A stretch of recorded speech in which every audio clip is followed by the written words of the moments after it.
Halo pecinta Bravos, di mana saja Anda berada, kita jumpa lagi dalam program Visi Indonesia Baru.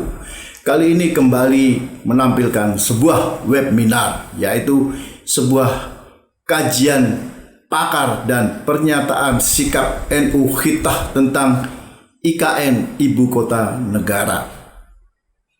Berbeda dengan suara-suara yang kerap kali muncul dari kubu NU, di mana suara-suara tersebut biasanya selalu sejalan dan seiring dengan pemerintah. Tapi kali ini berbeda, karena NU Khitah ternyata tidak setuju pada ibu kota negara baru yang akan dibangun oleh pemerintah di Kalimantan Timur.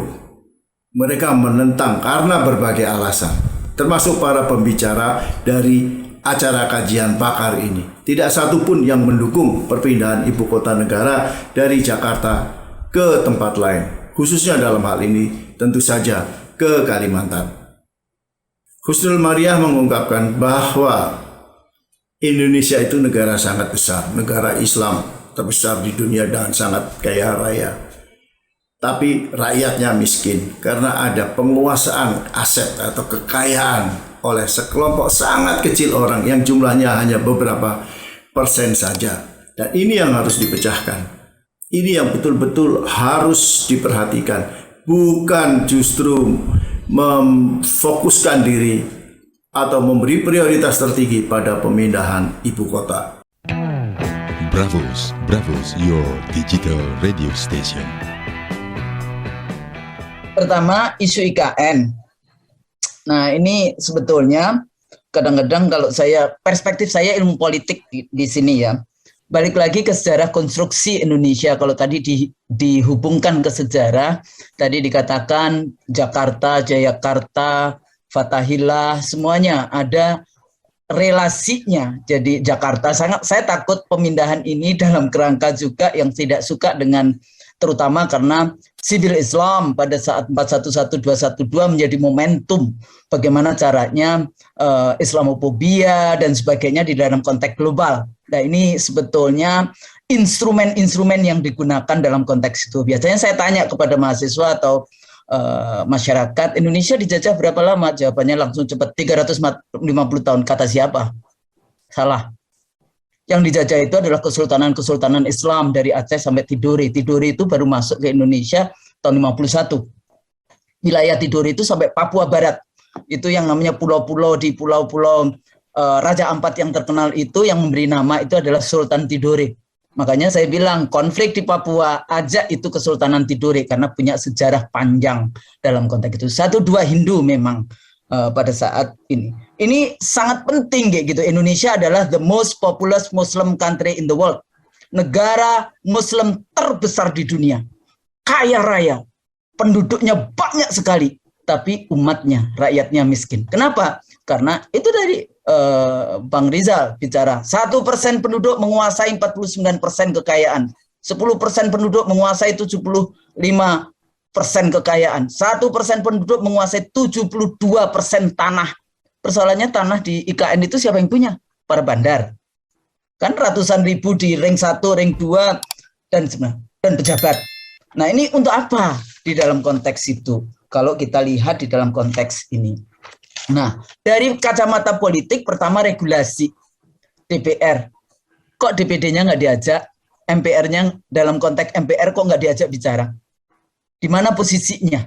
Kenapa hanya cuma undang-undang DPR? Ini kalau baru bicara perwakilan rakyat. Ya, jadi kalau kedaulatan rakyat ini kita ambil lagi, itu haknya dalam ilmu politik. Rakyat bisa mengambil kembali kedaulatannya kalau pemimpinnya tidak deliver, tidak memberikan yang namanya melaksanakan. Emang dulu janjinya ada pada saat pemilu? Kan nggak ada. Sampaikan, sebetulnya laksanakan janji-janji dulu, nanti itu yang dihisap. Janji-janjinya kan yang dihisap nanti pada saat yaumul hisab. Janji SMK, janji apalagi? Bailout, buyback, Indosat, bukan janji bikin ini. Terus ada yang mengatakan bosro, tapi kan ada pidato ini. Itu bukan ini, itu cuma pidato pemberitahuan, bukan minta izin dalam konteks itu. Jadi DPD dihilangkan. Nah, kalau tadi bicara tentang regulasi, anggaran tadi ya. Kalau cuma hutang aja untuk apa? Saya selalu bertanya juga, halo, itu Menteri Keuangan nanti yang dihisap siapa kira-kira nih Pak Yai? Kalau di akhirat nanti, utang-utang terus, utangnya sudah menumpuk, mau bikin ibu kota baru, hutang lagi, kalau enggak, tukar guling. Istana dijual, siapa yang akan beli istana? Nah ini kan ngawur semua di dalam konteks itu. Tanah milik siapa? Tadi ya, tanahnya milik siapa? Ternyata tanah milik bandar dalam konteks itu. Jadi regulasi rakyat pada saat era COVID pandemi, rakyat kehilangan pekerjaan, lapar, stres, tapi kemudian anggaran 1.500-an, saya nggak tahu Bang Rizal, tapi kemarin dikatakan katanya sampai 1.500 triliun yang akan dibangun. Memang 400 triliun di awal, tapi kemudian berkembang dengan multi years. Dan akhirnya dari mulai dana PEN, kemudian Sri Mulyani bicara di DPR, ternyata bingung juga dia harus pakai dana mana, dana hutang lagi. Hutangnya kemana? Cina atau Washington, poros Jakarta Beijing atau Jakarta Washington. Nah ini juga persoalan. Terus tadi karena saya politik juga bicara geopolitik, ini sangat penting nih Pak, Angkatan Laut ya. Yang namanya Selat Malaka itu tidak masuk di dalam mappingnya strategi kelautan, strategi keamanan kedaulatan Indonesia. Kenapa? Indonesia punya yang paling panjang namanya Selat Malaka, tapi Singapura yang paling untung. Dan sekarang katanya Hong Kong yang menguasai laut-laut kita, maritim dalam konteks itu izinnya. Sementara kalau udara dengan FIR itu Singapura dalam konteks ini. Padahal kita bicara tentang connectivity war. Connectivity war, perang connectivity itu finance, migrasi. Makanya kenapa TKA datang ugal-ugalan kalau menurut saya. Pada saat rakyat pandemi dirumahkan semua, tapi TKA datang dengan izin dari para pejabat. Kenapa? Ini bagian dari connectivity war. Jadi kalau Anda nanti pegawai tidak mau dipindahkan ke sana, maka ada sudah TKA-TKA yang katanya akan ditaruh di sana. Untuk apa? Ya, jadi perang dagang, perang IT, perang farmasis, vaksin, perang dan lain-lain, migrasi dan sebagainya, itu yang disebut connectivity war. Nah, persoalannya wilayah itu kalau tadi geopolitik mendekati yang namanya Laut Cina Selatan. Sekarang UK sudah naruh di situ, Amerika Serikat juga sudah naruh di situ. Tadi Pak ya, kapal selam gimana itu? Itu adalah wilayah yang nantinya akan perang. Sebetulnya perangnya itu di daerah Laut Cina Selatan. Itu daerah hotspot dari perang yang akan datang ini seperti apa. Makanya Cina juga membangun pangkalan militernya di daerah di atas, di utaranya Natuna itu. Nah ini military base-nya di situ. Terakhir isu lingkungan. Jadi Kalimantan itu sudah habis. Yang namanya tanah katanya, oh iya karena banjir. Di pasir sana juga banjir. Ya kan? Terus kemudian kebakaran, apalagi kebakaran.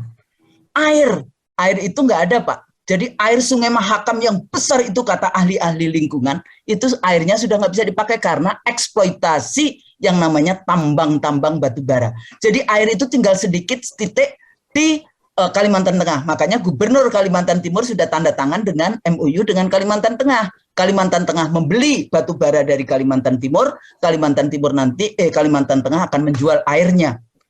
Air, siapa yang dapat proyek? Air. Siapa yang dapat proyek energi? PLN-nya. Siapa yang dapat proyek membangun itu? Ada nggak tendernya? Kalau sampai ratusan triliun, tendernya itu seperti apa? Nah, jangan sampai kemudian bolim pada saat yang namanya pejabat yang karena sistem ya, kayak DPRD 50 juta, 12,5 juta yang kasus DPRD Batu itu 12,5 juta. Ya, di KPK kan sementara ini nanti ratusan triliun nggak pakai tender-tenderan. Nah, itu KPK ini harus melihat. Jadi semua kondisi. Belum lagi kalau kita bicara kondisi orang utan gimana? Kondisi ular-ular di sana gimana? Emang nggak hati-hati, itu nanti juga bisa menjadi saksi pada saat kita dihisapkan. Terus terakhir penduduk. Tadi yang saya katakan, apakah ini nanti akan ada migrasi besar-besaran? Dan siapa mereka? Ya. Karena itu tadi connectivity war itu salah satunya melalui migrasi. Makanya dengan TKA-TKA yang datang dan ternyata juga menurut banyak informasi mereka itu adalah rakyat terlatih, artinya mereka sebetulnya sudah dilatih menjadi tentara. Di Kalimantan Barat, Pontianak, karena sebagian besar itu Cina, itu setiap hari ada yang namanya ilegal. Keluar dari bandara, dia bisa punya KTP dengan harga sampai 15 sampai 25 juta. Itu tiap hari. Kenapa Kalimantan Barat? Karena di sana banyak sekali Chinese Indonesia. Sehingga kalau keluar dari bandara dianggapnya menjadi orang Indonesia. Nah, pegawai, nah ini yang tadi dikatakan, bisa nggak nanti pegawai yang perempuan gimana? Ya kan? Kan banyak pegawai negeri yang perempuan. Dia harus pisah dengan anaknya, pisah dengan suaminya, keluarganya. Ini bagaimana? Berapa dari 90-an lembaga negara, kemudian ditambah 80-an kedutaan plus 8-an multilateral seperti ASEAN, UN dan sebagainya kan harus pindah semua. Jadi solusinya gimana?